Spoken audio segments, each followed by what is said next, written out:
হ্যাঁ বাবা, কেমন আছো? ঠিক আছে মা।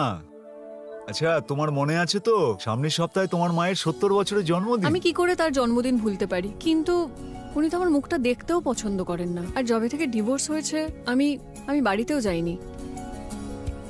জানি না উনি কি ভাববেন। না শোনা, এরকম কোনো ব্যাপার নয়। হ্যাঁ, একটু রাগারাগি করে, কিন্তু তোমাকে তোমার বোনেদের মতোই ভালোবাসে। আচ্ছা, এখন এসব কথা ছেড়ে দাও রাধিকা। আমি বাড়িতে একটা ছোটখাটো পার্টির অ্যারেঞ্জ করেছি, সবাই আসবে। তুমিও তোমার 3 ছেলেকে নিয়ে এখানে চলে এসো। ঠিক আছে বাবা। দেখা হবে তাহলে।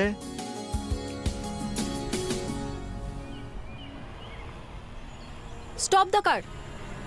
Stop stop stop.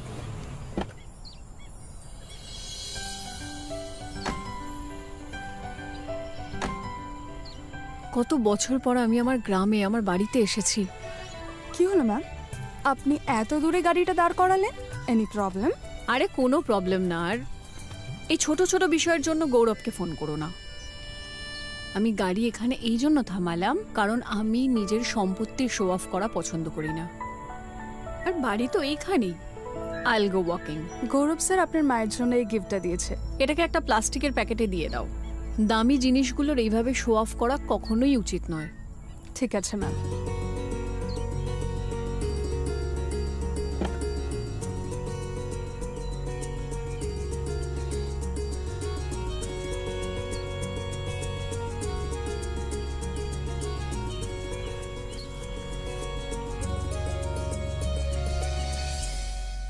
মা, জন্মদিনের অনেক অনেক শুভেচ্ছা।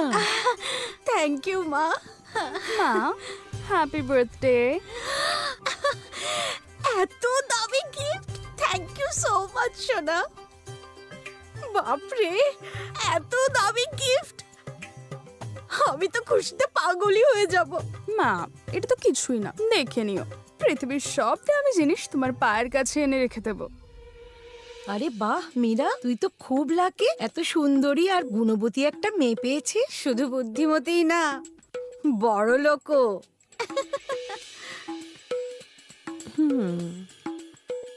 মা,